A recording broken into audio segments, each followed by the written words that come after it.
Você já se perguntou o que faria se acordasse em um lugar onde o tempo parece ter parado, onde cada canto da casa guarda um segredo e onde a própria terra parece rejeitar a sua presença?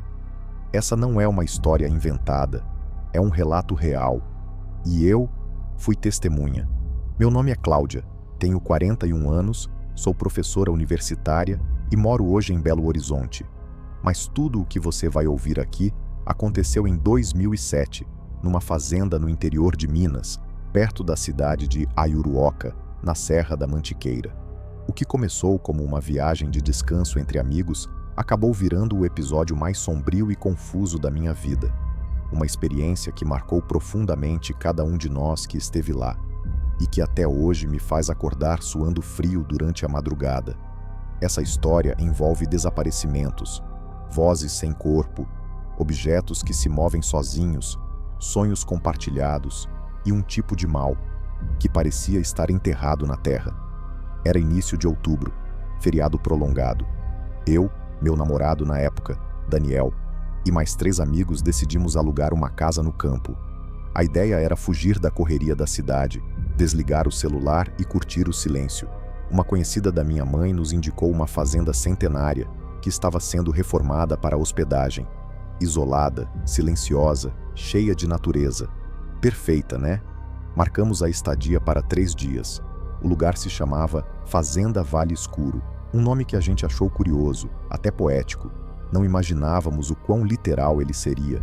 A estrada até lá era cheia de curvas, barro e uma névoa esquisita que começava todo fim de tarde. Mas ao chegar, a casa era linda, colonial, com móveis antigos, paredes de taipa, janelas enormes e um silêncio quase absoluto. O caseiro, um senhor chamado Seu Norival, nos recebeu com simpatia, mas disse uma coisa estranha antes de ir embora. Qualquer coisa me chama, só não saiam do casarão depois das 11. A gente riu. Ele não. No começo tudo foi ótimo. Jantamos, rimos, bebemos vinho. Mas quando a noite caiu completamente, o clima começou a mudar. Primeiro foi a temperatura. A casa ficou gelada de uma hora para outra, mesmo com a lareira acesa. Depois, os barulhos. Vinha do segundo andar, passos arrastados, como se alguém estivesse caminhando descalço sobre o assoalho de madeira. Mas ninguém além de nós 5 estava ali. Naquela madrugada, eu fui acordada por um som de chorar baixo. Achei que era uma das meninas, a Lívia, e fui até o quarto dela, mas ela estava dormindo. Todos estavam. O choro vinha de dentro do armário do quarto de hóspedes. Quando abri, não tinha ninguém, mas o som continuava, baixo, persistente, dentro da minha cabeça. Na manhã seguinte, todos acordaram estranhos. Ninguém tinha dormido bem. E o mais bizarro, 3 de nós tivemos o mesmo sonho.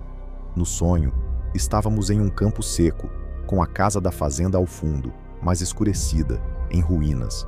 Uma mulher de branco, que ninguém conseguia ver o rosto, chamava cada um pelo nome. Ela dizia: "A terra está viva, e ela quer de volta o que tiraram." O Daniel, meu namorado, foi quem ficou mais abalado. Disse que no sonho ele sentiu que já tinha estado lá antes e que tinha feito algo horrível naquele lugar. Começamos a pesquisar um pouco mais sobre a fazenda, e foi aí que o Bruno, um dos nossos amigos, achou algo num livro velho na estante da sala. Um registro do século XIX. A fazenda havia sido usada como abrigo de doentes de lepra, depois como senzala, e por fim, como local de ritos religiosos proibidos. Ali havia sido cenário de sofrimento real. Na segunda noite, algo pior aconteceu. Depois da meia-noite, Daniel desapareceu. A gente procurou pela casa inteira. Quarto, cozinha, sótão, porão, nada.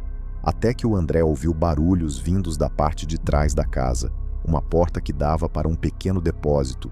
Só que essa porta não estava ali no dia anterior. Ela era antiga, com dobradiças enferrujadas e uma fechadura que parecia selada. Forçamos a entrada, e ao abrir, descemos por uma escada estreita, mal iluminada, até um porão de pedra. Ali estava Daniel, deitado no chão, com os olhos abertos, em choque. Ele não dizia uma palavra, apenas olhava fixamente para a parede, onde havia marcas de mãos. Muitas, pequenas, como se crianças tivessem sido enterradas vivas ali.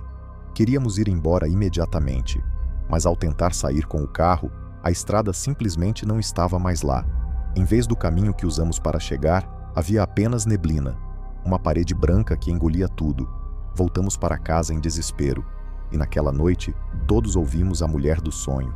Ela caminhava pelos cômodos, chamando um por um, pelos nomes de batismo. Cláudia, Bruno, Lívia. Eu tremia de medo, mas sabia que precisava fazer algo. Peguei o livro antigo novamente e encontrei um símbolo estranho, marcado à mão, com instruções sobre como interromper o ciclo. Tínhamos que acender velas nos 4 cantos da casa, rezar o que estava escrito e esperar até o amanhecer sem dormir. E foi o que fizemos. As velas acesas tremiam, mesmo sem vento. A cada canto marcado, sentíamos a casa vibrar. Daniel, que ainda não falava, começou a chorar compulsivamente. No centro da sala, colocamos o livro e dissemos as palavras. E então, tudo parou. Por um segundo, o mundo inteiro ficou mudo. E logo depois, ouvimos um grito vindo do andar de cima. Mas ninguém subiu. Ficamos ali, abraçados, esperando o dia nascer. Quando amanheceu, a estrada estava de volta. Pegamos nossas coisas e fomos embora sem olhar para trás. 2 semanas depois, Daniel voltou a falar, mas nunca contou o que viu no porão. O caso nunca foi investigado a fundo, mas recentemente, em 2023, soube que a fazenda foi demolida após a morte de um novo proprietário, que também foi encontrado mudo no mesmo cômodo. A terra, dizem os moradores, ficou estéril. Nada mais cresce ali. E aquela neblina ainda aparece ao entardecer. Essa foi a minha história. Não é fácil reviver esses momentos, mas se você ficou até aqui, obrigado por ouvir. Tem coisas que a gente vive que a ciência não explica. E tudo que eu posso dizer é: ouça sua intuição. Se um lugar parece errado, é porque provavelmente é. Se essa história te arrepiou, deixa seu like aqui embaixo. Isso ajuda muito o canal a crescer. Se inscreve também, porque toda semana tem histórias reais e bizarras como essa. Você confiaria no seu vizinho? Você o cumprimentaria na calçada, sorriria de volta e até trocaria receitas com ele. Mas e se um dia ele simplesmente sumisse? E quando você resolve entrar na casa dele para ajudar, descobre algo que jamais deveria ter sido visto? O nome que vou usar aqui é fictício. Pode me chamar de Clara. Tenho 38 anos, sou professora da rede pública, moro em uma rua tranquila no interior de Minas Gerais. Ou pelo menos era tranquila. Sempre fui muito reservada, mas o que aconteceu no ano de 2017 mudou completamente minha forma de enxergar as pessoas, especialmente quem mora ao nosso lado. Sabe aquela história de cada um no seu quadrado? Pois é, eu sempre pensei que isso era segurança, mas hoje entendo que às vezes o mal se alimenta justamente do nosso silêncio. Meu vizinho da casa da frente se chamava Jonas. Tinha uns 50 e poucos anos, vivia sozinho, era calado, educado e invisível. Nunca incomodava, nunca fazia barulho, nunca trazia visitas. Era quase como uma sombra da rua. Nos víamos de vez em quando. Ele sempre acenava com a cabeça, com aquele sorriso leve. Sabe aquele tipo de pessoa que parece gentil, mas você não sabe nada sobre ela? Era o Jonas. Até que um dia, ele sumiu. Demorou uns dias até eu perceber. Primeiro foi o jornal empilhado no portão. Depois, o carro parado no mesmo lugar por semanas. Comecei a reparar que a luz da varanda ficava acesa direto, mesmo de dia. Tentei não me meter, mas quando a correspondência começou a cair para fora da caixa de correio, eu soube que tinha algo errado. Conversei com os outros vizinhos. Ninguém sabia de nada. Ninguém tinha visto Jonas sair. Ninguém ouviu nada estranho. Era como se ele tivesse evaporado. E aí começou o desconforto. Aquela sensação incômoda de que algo está errado, mas você não sabe o quê. Um dia, depois de semanas sem sinal dele, senti um cheiro forte vindo da casa. Não era lixo, não era esgoto, era algo pior. Liguei para a polícia. Eles vieram, arrombaram a porta, entraram. E eu, infelizmente, entrei junto, porque fui tomada por uma mistura de medo, curiosidade e culpa. E o que vimos lá dentro, eu nunca mais vou esquecer. A casa estava escura, Todas as janelas cobertas com sacos pretos. Por dentro, um cheiro insuportável, como de algo morto havia dias. Mas o que mais me assustou foram os desenhos nas paredes. O lugar estava coberto por símbolos estranhos. Tinha marcas vermelhas, como sangue seco, escritas em latim, recortes de rostos humanos em jornais, fotos minhas.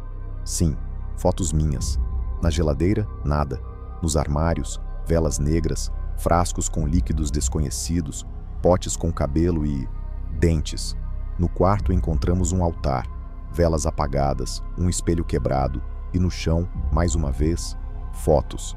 Agora não só minhas, mas de outras pessoas da rua, crianças, cachorros, vizinhos, todos catalogados, com datas e marcas.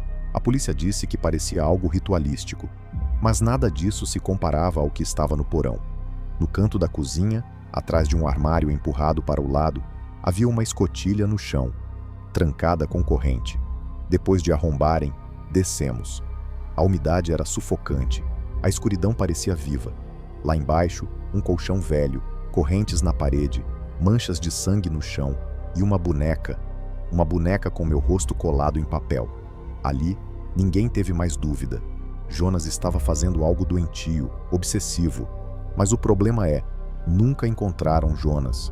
A polícia investigou durante meses, colheram DNA do porão, encontraram correspondências nunca entregues, cadernos com anotações bizarras e mapas da rua com rotas detalhadas, incluindo a rotina das crianças.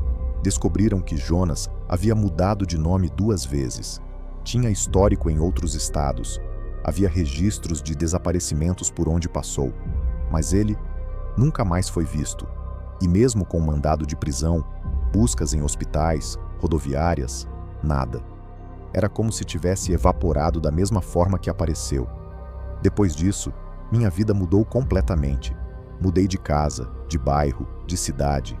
Passei anos em terapia, tentando entender como vivi tanto tempo em frente a um homem que, talvez, me tivesse como alvo. Até hoje não consigo dormir com a janela aberta. Tenho câmeras por toda a casa. E às vezes, juro que vejo aquele sorriso, aquele aceno, em rostos desconhecidos pela rua. E se ele estiver só esperando? A gente nunca conhece de verdade quem mora ao nosso lado. Às vezes, o maior monstro não está nos becos, nem nas florestas, nem nos filmes. Ele está do outro lado da calçada, silencioso, observando. Você já saiu com alguém e teve aquela estranha sensação de que algo não estava certo? Aquele arrepio na nuca, o incômodo inexplicável, como se algo dentro de você estivesse tentando gritar para que você fosse embora dali. Pois eu fui. E estou aqui para contar como um simples primeiro encontro quase terminou na minha morte. Meu nome é Júlia. Essa história aconteceu em 2016, quando eu tinha 25 anos. Eu trabalhava numa agência de publicidade em São Paulo e vivia sozinha em um apartamento pequeno na Zona Sul. Como quase todo mundo da minha idade naquela época, eu usava aplicativos de relacionamento. E foi por lá que conheci o Gustav. Ele era bonito, sorriso simpático, barba por fazer, um ar misterioso. Conversamos por quase 2 semanas. Ele parecia inteligente, respeitoso, engraçado até. Marcamos de nos encontrar num barzinho em Pinheiros, uma quinta-feira à noite. Mas, desde o momento em que entrei no carro dele, tudo começou a parecer errado. Ele tinha insistido em me buscar e, contra meu próprio instinto, aceitei. Achei que por ter conversado bastante com ele, seria seguro. E para ser sincera, eu estava cansada de homens que somem no meio do papo. Gustavo parecia diferente. Mas quando entrei no carro, o cheiro foi a primeira coisa que me incomodou. Não era exatamente ruim. Era como mofo, algo que você não espera sentir num carro moderno. O rádio estava desligado, o clima silencioso, e o sorriso simpático que eu tinha visto nas fotos parecia forçado. Durante o trajeto, ele não falou quase nada, só desviava os olhos para mim de tempos em tempos, como se me estudasse. Chegamos ao bar. Ele pediu uma cerveja, eu pedi um drink. A conversa fluiu um pouco, mas o comportamento dele começou a me deixar desconfortável. Ele fazia perguntas estranhas. Você mora sozinha, né? Seu prédio tem porteiro 24 horas? Você costuma dormir cedo? Aquilo começou a acender alertas dentro de mim. Eu tentei mudar o rumo da conversa, rir, puxar assuntos neutros, mas ele sempre voltava a perguntas sobre a minha rotina, minha casa, meu prédio. Em certo momento, fui ao banheiro e mandei mensagem para minha melhor amiga. Se eu não responder em 1 hora, me liga. Ela respondeu com pontos de interrogação e eu só mandei: é sério, não curti o cara. Quando voltei, ele já tinha pedido mais uma rodada. O copo já estava lá, me esperando. Mas eu não bebi. Fingi dar um gole. Fiquei segurando o copo até esquentar. E algo nele parecia incomodado com isso. Foi aí que ele mudou de postura. Começou a ficar mais impaciente. Insistiu pra gente ir para outro lugar. Disse que conhecia um mirante escondido no alto da serra, onde dava para ver a cidade inteira. Recusei. Ele insistiu. Disse que eu ia adorar. Eu neguei de novo. Ele riu. Mas não era um riso normal. Era algo frio. Você confia em mim, não confia? Ele perguntou. Eu acabei de te conhecer. É claro que não, eu disse. Foi aí que ele ficou sério. Muito sério. Pegou a chave do carro e disse: te levo para casa então. Contra todos os meus instintos, entrei no carro. Achei que seria pior tentar fugir naquele momento. Mas antes disso, enviei um áudio para minha amiga com o celular no bolso. Ele tá me levando para casa agora. Placa do carro é FNS 9273. Se eu não te responder em 15 minutos, chama a polícia. O caminho até minha casa, que duraria 20 minutos, demorou quase 1 hora. Ele entrou por ruas erradas. Disse que conhecia um caminho mais rápido.